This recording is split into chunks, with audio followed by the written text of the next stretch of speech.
What people also ask, what did Gil Scott Heron mean by the revolution will not be televised? Does it answer the question, or? Oh, it said that your mind will not be changed by corporations. Instead, the change will come from within. Which is Not actually a bad answer. Yeah. Well, hello, everyone, and welcome to a special episode of Jim and Rob Overanalyze Movies, a See It or Skip It. Jim and I just got out of Paul Thomas Anderson's One Battle After Another.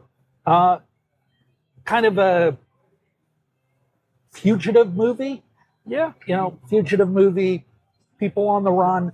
What we've got are sort of a Weatherman Underground, but for the 80s.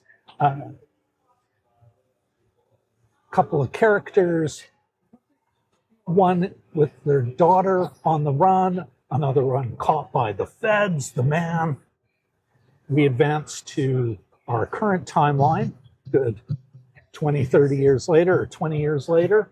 16 years later. 16, thank Sorry. you. Yeah, 16 years later. And so I guess, it's not even for the 80s. It's like the late 90s, early aughts. Yeah. It had sort of a timeless quality, kind of. Yeah.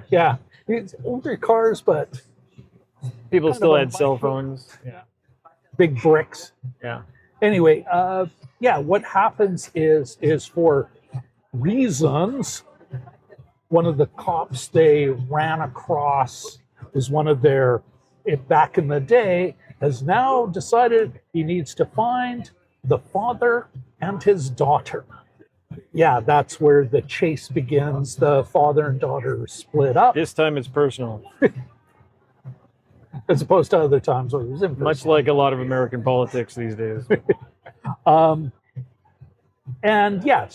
things happen. Anything else, I guess, would be a spoiler. But now, with that terrible introduction out of the way, Jim. No. One battle after another. See it or skip it. So see it. Absolutely, yeah. Big see it. Big see it. Yeah. The only qualification I'll throw in here is we did go to the theater. We got the full effect. Which is very important because the music is the score. They always say that the score is more effective when you don't notice it. I don't know if I fully agree with that. It really helped propel it. And seeing it in the theater, there's a couple of character moments where the score kind of comes in and surrounds you. And I even whispered to you, I said, it's so nice to be in the theater to experience that, that score with proper speakers and stuff.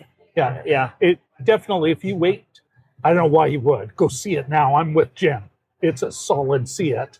But if you do wait to watch it at home, definitely turn the lights down, but the sound up. Yeah. The music, the soundtrack, the score really is a big player in managing tension. Yeah. And this movie's got, it is, I would say it's a thriller.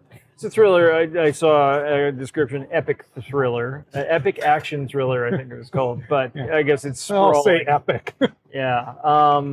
And it just keeps going. Like it's almost like a 16-year chase movie, and it just keeps going and keeps going.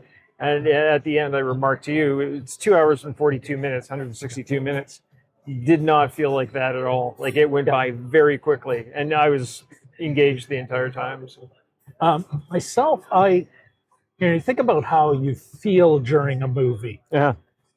And I got to admit, the first act is really all set up. It's all set in the past of their revolutionary past, the French 75. Yeah, thank you. The French 75's revolutionary past.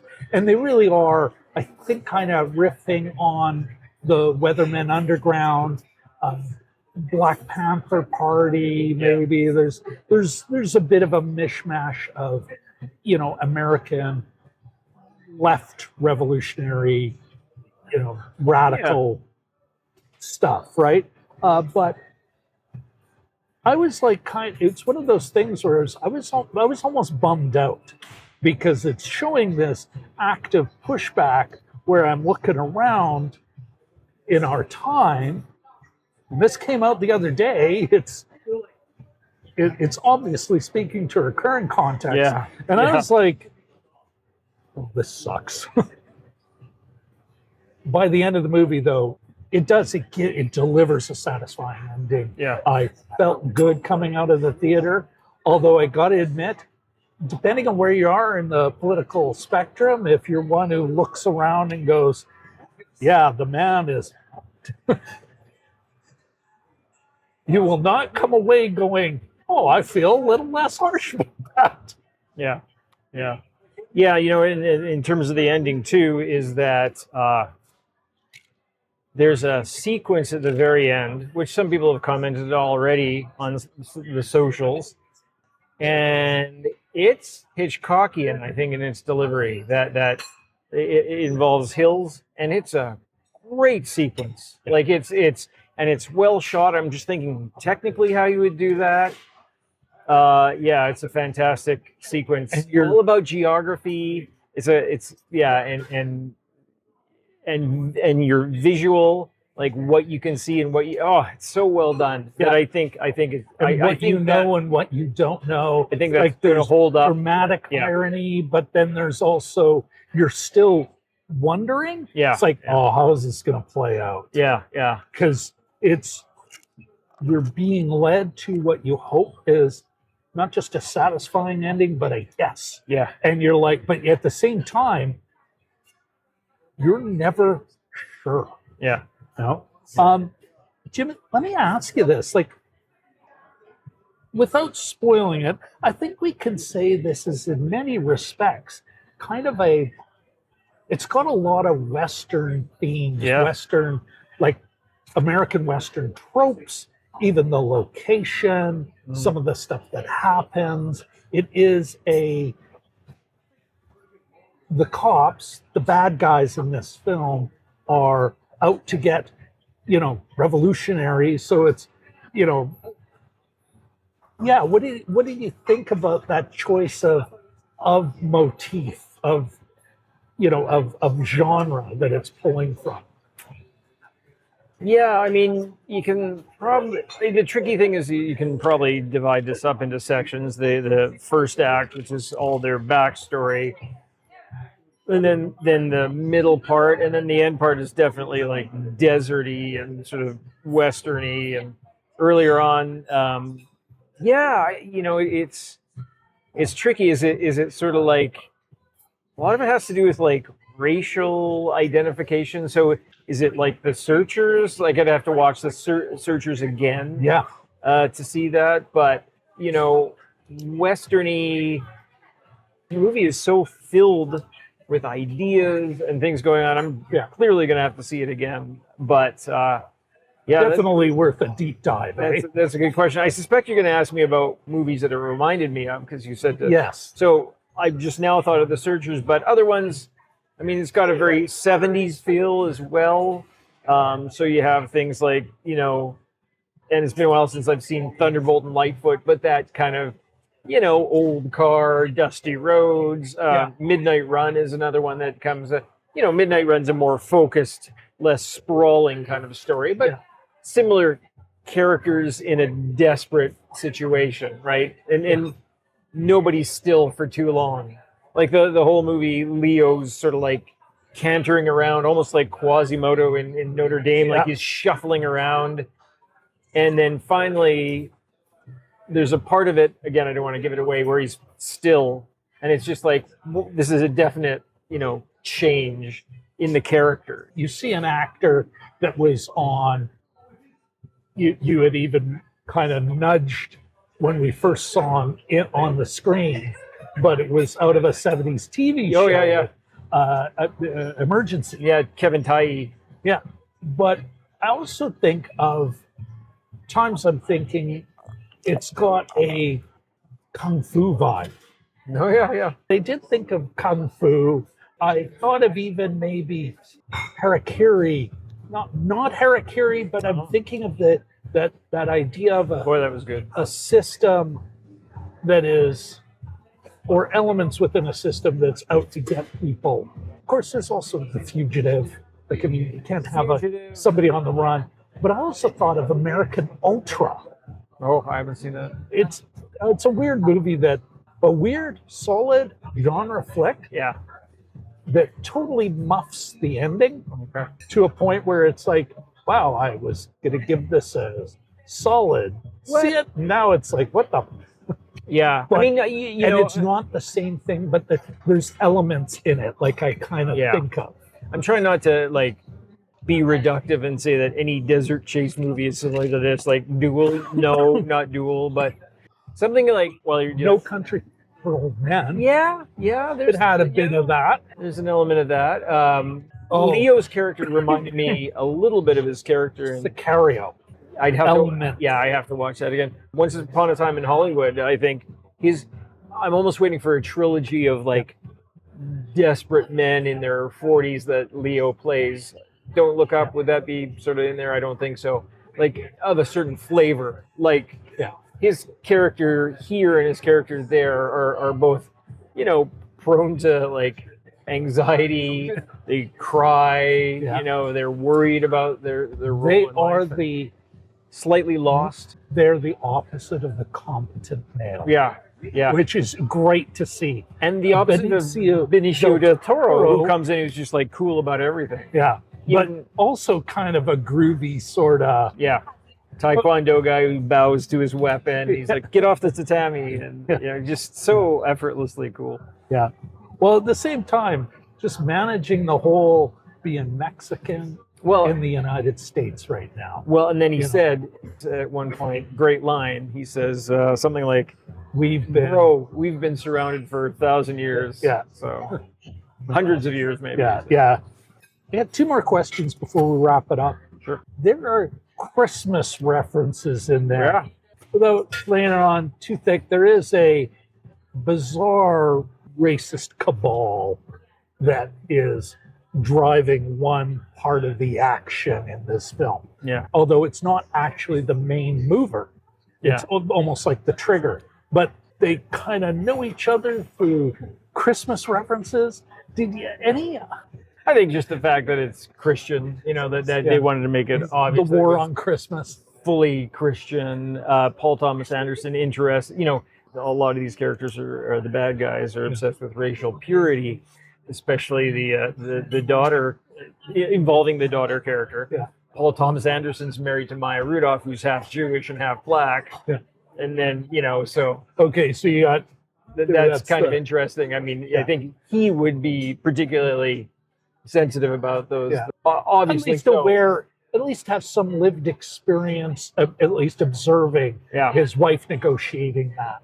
Yeah, and his kids. They've got Yeah. like 4 kids, I think. So yeah, it's interesting that he brings that up, and then you know makes them all look pretty clowny in the process. But one last question before we wrap it up. One of the main characters, an important character in the first act, I think I even mentioned it to you in the theater. This is when X comes out. This is when that is paid off. And he doesn't pay it off. The character does not make a return. We maybe get a kind of weird little epilogue, but we don't actually, that character doesn't pay off in the way that I was like, oh, that's why we're going to do it. How did you feel about it? I've got a definite feeling about that, but I would love to get your take on that first, Jim. Well, I don't think there's going to be a sequel, so I don't think they're saving things for that. I think he likes choosing the sort of the road less traveled. I don't want to use that cliche, but it's late and I'm sleepy. But yeah, he makes interesting choices. There was another setup too with the nuns that I thought would be totally awesome, and it was a little bit anticlimactic, right? And so you thought, whoa, this is going to be interesting, and it didn't quite come to pass. He had other things that he had to do, right? And you want to keep it within the realm of believability, to some extent. But I suspect it was just or you end up with what is that? Bruce LaBruce's version of Union Soldier comes across the town, like a house full of Southern belles. Yeah, it's an old Clint Eastwood movie. Yeah, Bruce LaBruce, Canadian queer filmmaker, made a version of it, except it's a revolutionary lesbian collective. Just I it's was not aware of that, bonkers yeah. and insane. And that's what I thought the nunnery was, Oh, the okay. convent was going to get up to. Gotcha. Because there are nuns that grow weed, And other things. You know what, Jim? For me, I like that didn't pay off in the way that it's, Yeah. you're kind of shown this, and it's, nope, we're taking a turn here, that we get the end we do. No, this is the end we should get. Yeah. And even with that character not playing the way I thought would, it's like, no, that's better. Yeah. Because then it means that the choices that character made way back in the first act have real consequences. I had a question for you, and that's: did you notice at one point the music stops, and that's during that hilly Sequence car that sequence at the end? I didn't There's notice. no music for a little bit, and it just sort of disappeared, and then it sort of keys it back up later on. But I just thought the score in this is Then Johnny. probably my tension Yeah, must have rised up a couple of notches. you don't need music. But that's Yeah. the visuals are so powerful. Yeah. That undulating Yeah. landscape and the car, and which car are you seeing through? Because it's multiple points Yeah. of view. And well, when is the next car am I going to see? Like it's tension, super well managed. They just cut it out, but Johnny Greenwood did the score. Radiohead guitarist, amazing.